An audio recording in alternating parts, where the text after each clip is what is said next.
Cavalcade of America.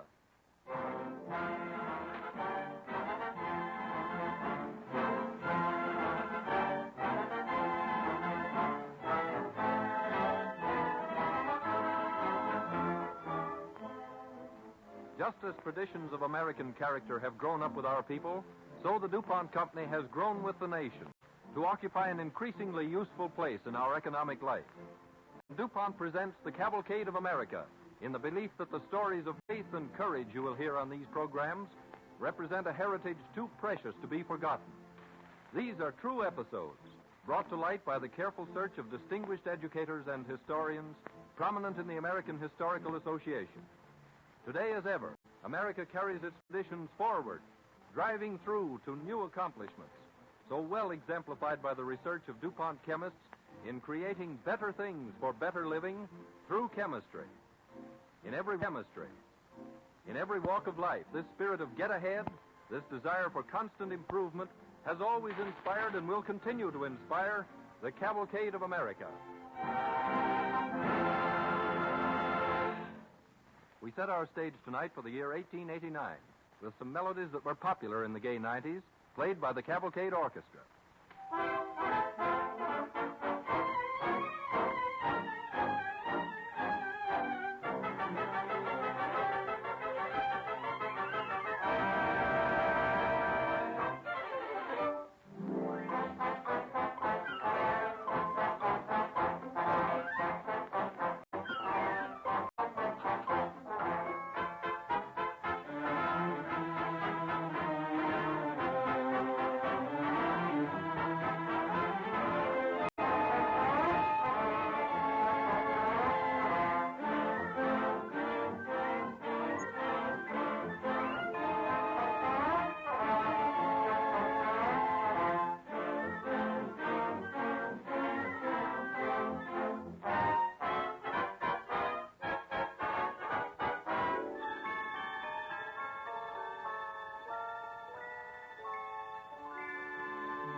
What trait is more American than the spirit of healthy competition?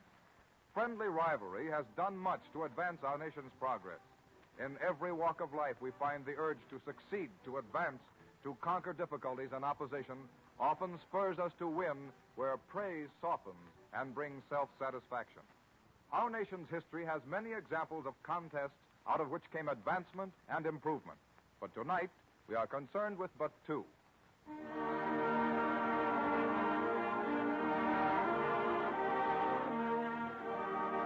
It is the year 1889. The paths of empire are leading westward. New territories are opening. Broader horizons are stretching before an eager nation. In her sister's home, Mrs. Molly Nesbitt is reading a recent copy of a St. Louis paper. Anna, Charles, look here. What is it? Somebody dead? The president. President Harrison. Dead? No, why, of course not. He's issued a proclamation. Oh, is that all? From the way you acted, I thought heaven Indian knows. territories to be opened up at last. made part of the, what do you call it, the public domain. I saw something about that a few weeks ago in the paper, now that you speak of it. And you never told me. Well, Congress ratifies so many bills. 2 million acres of land to be given away. Well, why anybody'd want to take up land in the wilderness like that? Why? For a home, of course, for a living, a fresh start. Oh, I suppose there are folks, but... Thousands of them. Land-hungry folks who've been waiting years for the chance. John always said it would come, that it was bound to come. If only he could have lived to see it. But at last it's happened. The government's bought the land from the Indians. It's to be open for settlement. 160 acres to a person. I know the very spot I'll claim. You'll claim? Yes. What are you talking about? Well, I'm going to join the run and stake a homestead. Why, Molly. I've been waiting for this day for years. The day when I could get land of my own, for myself and my children. You've got a home here with Anna and me as long as you live, Molly. I know. You know that. I know, and I don't want you to think I'm ungrateful. But a home of my own is what I want. And here's a chance to get it. Well, now, Molly, we'll see. We'll just think it over a while. There's no time to lose in thinking it over. The president's proclamation was issued 3 days ago. The land will be opened in less than a month. Hundreds of folks are on the road already, most likely. On the road? Heading for the line. You mean you have to go there? Of course. What do you suppose? Oh, I thought you sent in an application or something. You don't ask for a section of land. You go and stake it out. Oh. If you can get it. If you can get it, yes. 2 million acres. And 50,000 folks maybe after it. Well, more likely 100,000. Then what chance have you got? Everybody's got an even chance. They aren't letting anyone across the line beforehand. Not a day, nor an hour, not even a minute. A lot of them will slip in ahead of time just the same. Well, they'll be disqualified if they do. See, it says so right here in the paper. Well, will everybody line up at the border? And wait for the hour, yes. The signal to start. It'll be a race, every man for himself. Molly Nesbitt, you don't really mean you're going to join that rush? What chance would you have against a bunch of hard-riding land grabbers? Best in the world. Because I know just the place John always hoped to stake out for us someday. You follow an old freighter's trail. There's a grove of cottonwoods and a little creek and some rolling hills. Oh, I could head right for it. On foot, I suppose. Or on horseback. Or in a wagon. I'll find some way.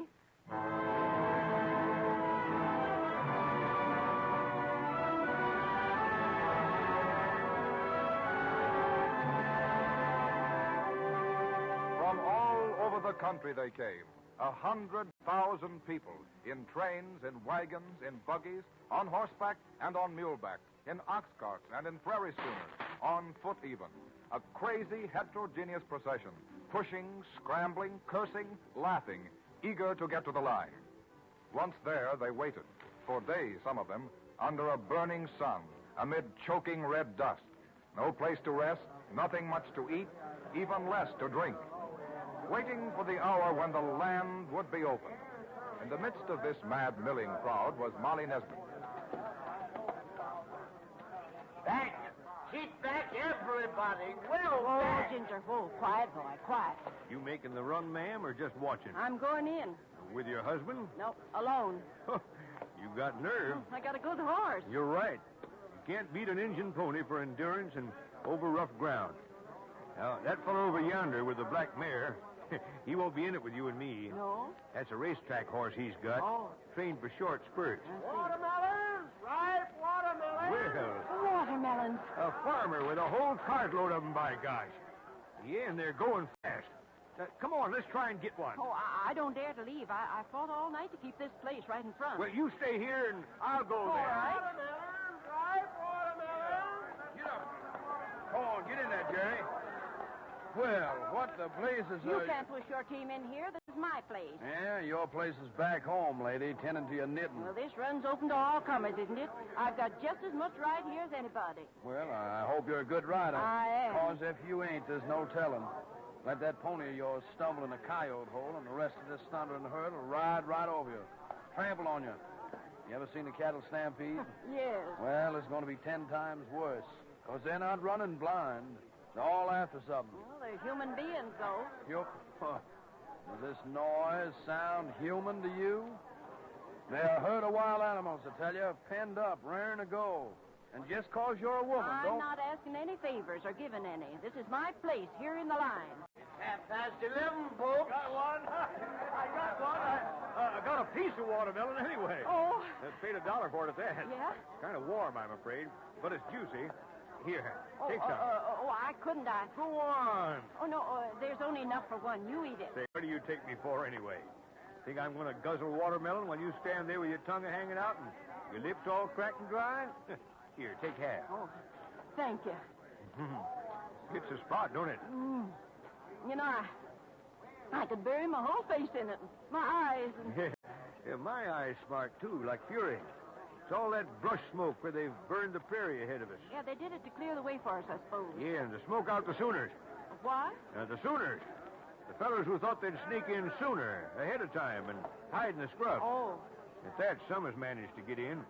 Got their claims all staked out by now, most likely. Oh, but there's a penalty. Sure. Oh, there'll be plenty of arguments and shooting and lawsuits. Say, you see that fella yonder in the spring wagon? Yeah? He's a lawyer.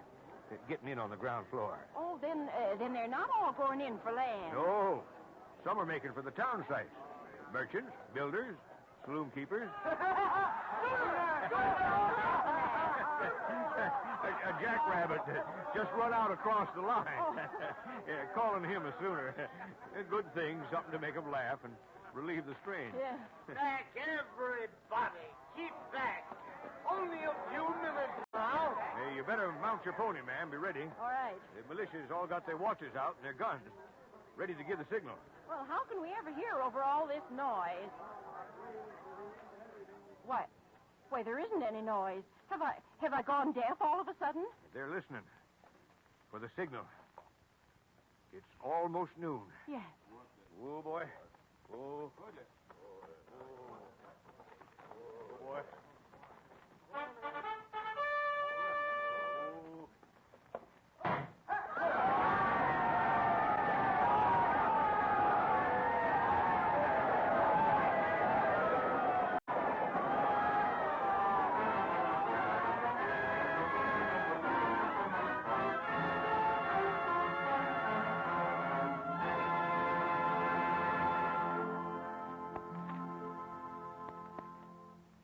Competition and civilization, rivalry and progress.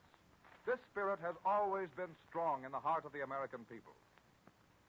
It changed the country from a wilderness to a land of homes.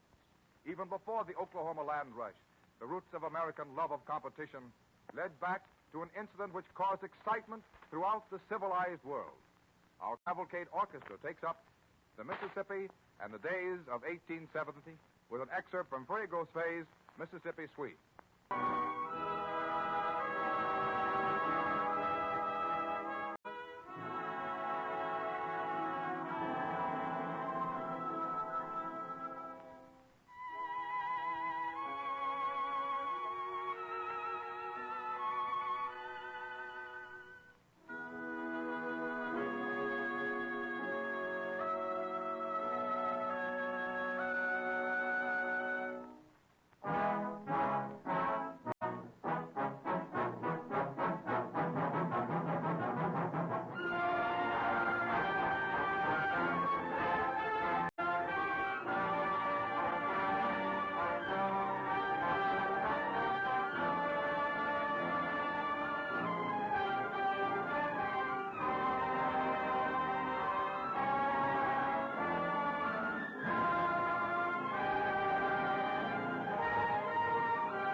It is the year 1870. Down the brown waters of the Mississippi steams the Robert E. Lee, loaded with cotton for New Orleans.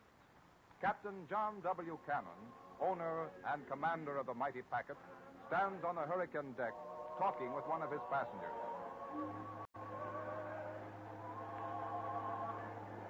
Here in Baton Rouge, are we? Be there in about 20 minutes now. Making good time this trip, Captain. And the Robert E. Lee makes good time every trip. Isn't a boat on the river can beat her.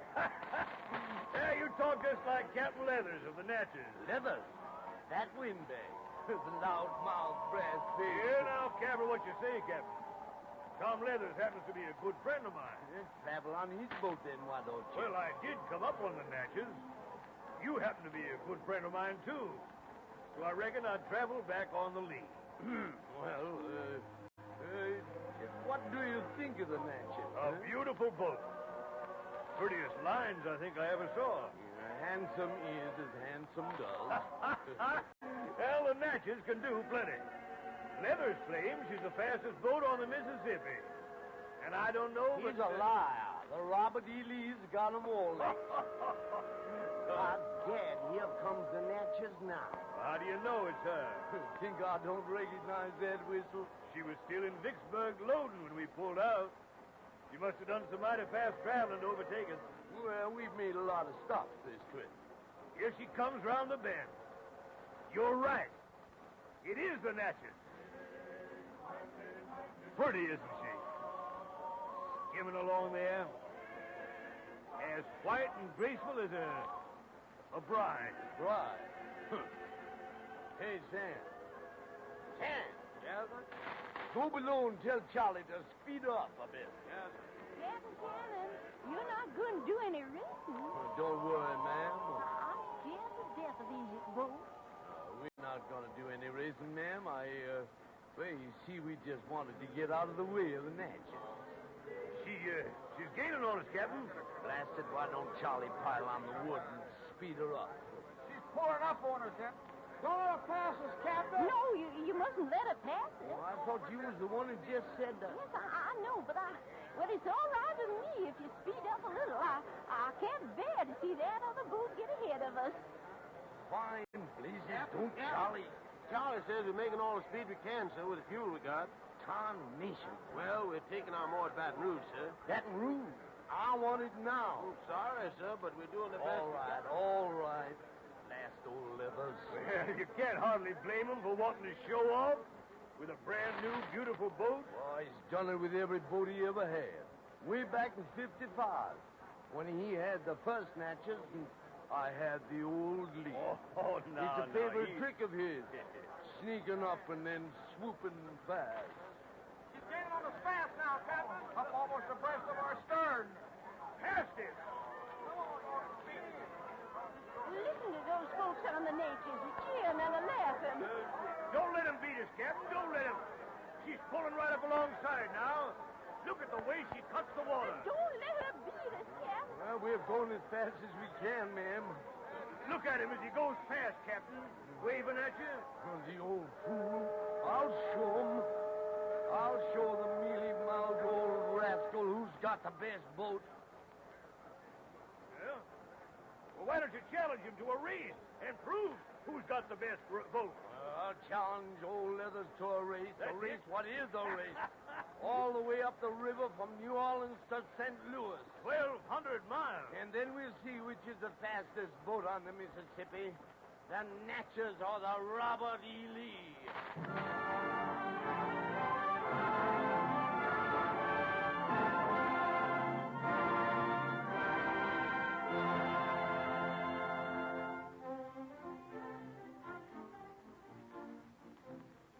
From this challenge came the race which attracted nationwide, worldwide interest. The race between the Natchez and the Robert E. Lee. Enormous sums were wagered, not only in the river cities, but in large cities all over the United States, Canada, Mexico, Great Britain, and Europe. Late afternoon, June 30th, 1870. The levee at New Orleans is thronged with people eagerly awaiting the start.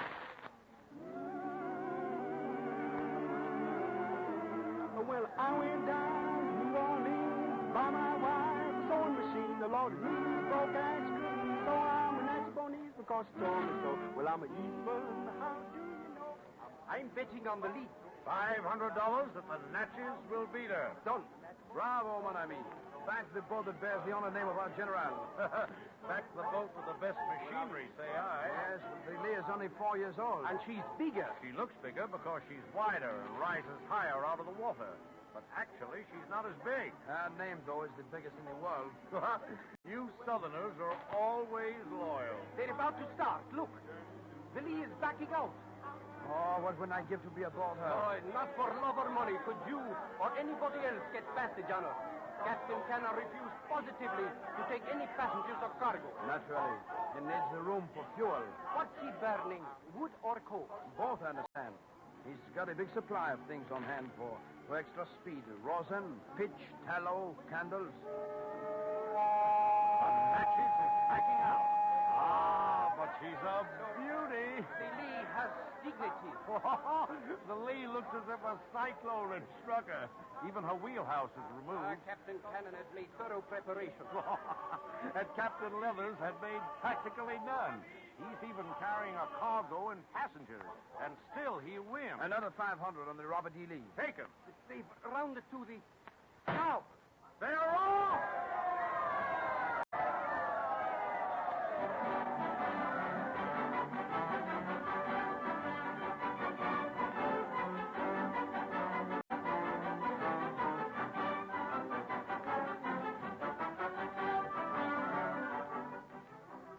At Johnny Hawkins' famous saloon on the corner of Common Street and Varieties Alley, New Orleans, hundreds waited all night for news. The Lee was leading at 24-mile point, ahead by 4 minutes and 40 seconds. He won't hold the lead long once old Leathers begins to let the matches out. Telegram from Baton Rouge. The Robert E. Lee passed there at 1:28 a.m. The matches left at 1:38, just 10 minutes later. The next bulletin will be from the town of Natchez.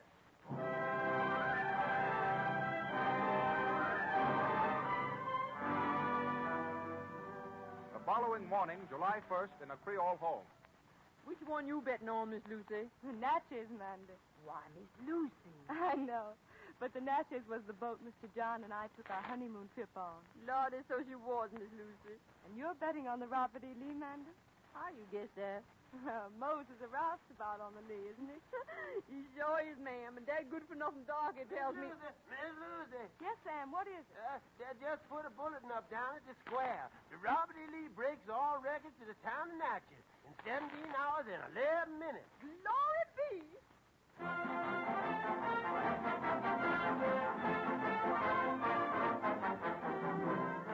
In a New York Stock Exchange house on the morning of July 2nd. What's the latest on the board, Frank? Well, Consolidated is selling Oh, it... deuce take the Consolidated. Who's ahead in the race? The Robert E. Lee, sir. She passed Memphis, sir, at 10 minutes past 11. All business has been suspended for the day. I told you the Lee would win. Don't be too sure. The race isn't half over yet. The Lee's gaining all the time, though. She'll win by an hour. She's got an unfair advantage, having attended a fueler in midstream. She's got a smart captain. Well, $1,000 if the Natchez will reach St. Louis first. Take it.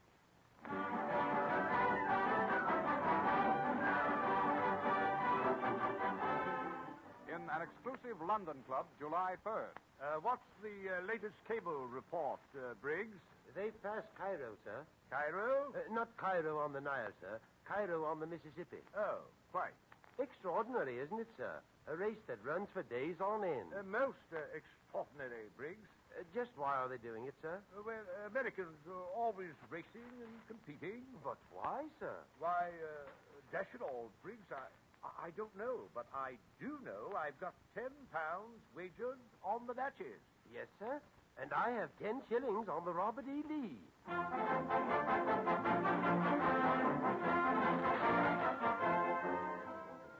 St. Louis, shortly before noon, July 4th, 1870. For miles, both banks of the river are crowded with people. The hills are swarming with them, waiting to welcome the winner, whichever it may be. There she comes. I can see her. It's the Natchez. Natchez, your granny. Why, it's the Lee. You can tell by the way she rides. I don't see how you can tell anything with all those excursion boats in the way. Oh, I've seen the Lee too many times, miss. You can't fool me. All right, sure, it's the lead. The Natchez is way behind. But she was catching up the last we heard. There's $25 of my money says it's the lead. Take it, stranger. Oh, I can't wait. You know, 3 days is a long time for a race. Yes, sir. Hey, that's her whistle. Yes, sir? Only one on the river like it. The Natchez? No, the Lee. Come on, Captain Callum. We're waiting for you. It's the Lee, all right. It is. It can't be. I'm sorry to disappoint you, miss, but I'd know the Lee's whistle anywhere. Yep, it's the Lee. I can read her name now. I saw General Robert E. Lee himself once.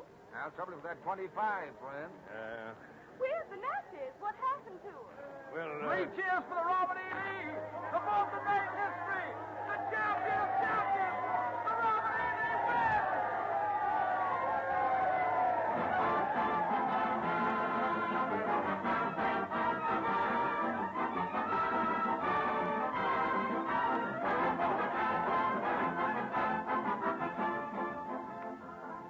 From New Orleans to St. Louis in 3 days, 18 hours, and 14 minutes. That was the record of the Robert E. Lee. Racing became more than a mere contest between rival captains. Racing was responsible for the improvement of the Mississippi steamboats. Racing, rivalry, the spirit of competition brought better travel conditions, faster transportation of merchandise, progress, and advancement, just as the Oklahoma land race was instrumental in conquering a wilderness. Let us be thankful that this inherent quality remains an essential element in our country's lifeblood, for the spirit of progress helps make America a nation.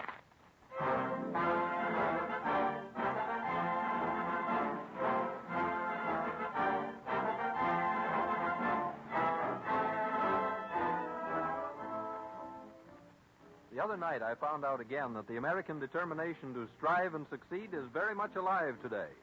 I wish that all of you could have sat with me at a dinner table where I met a number of men whose daily work consists of the hardest sort of competition, competing with nature, using their brains and ingenuity to go nature one better. They were all research chemists. As they swapped experiences across the table, I was amazed to learn how far into the future their thinking extended, and also how close they were to discovering new secrets of nature that will change and improve our lives tomorrow or next week or a year from now. One of those men told me the story of the part salt plays in chemistry. Well, you know, I hadn't the slightest notion of the number of useful things that DuPont makes for us out of salt. Common salt. I thought salt was just something you put on French fried potatoes and something that makes it easy to swim in the ocean. But these chemists told me they take salt as a basic raw material and make things as far apart as insecticides for farmers and cosmetics for beautiful women. Every time I pick up a salt shaker now, I remember that DuPont uses that same material to make products used in ethyl fluid for gasoline, and Duprene, the marvelous synthetic rubber that beats nature's own rubber in many ways, even adhesives, cleaning fluids, and ingredients for dentifrices, all out of the stuff I throw over my left shoulder for luck. And salt is lucky after all. We're lucky to have it around, and we're lucky to have chemists who know what to do with it, how to turn it into many useful products. Another time, I'll tell you more of these fascinating adventures in the chemist's constant effort to provide better things for better living through chemistry.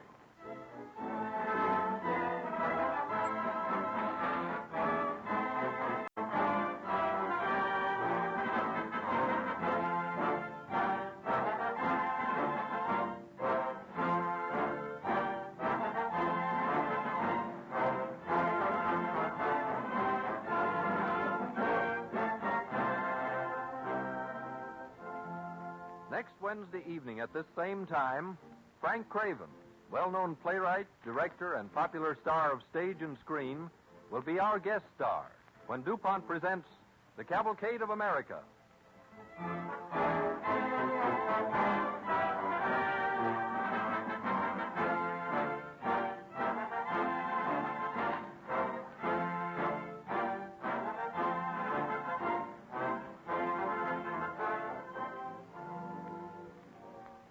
This is the Columbia Broadcasting System.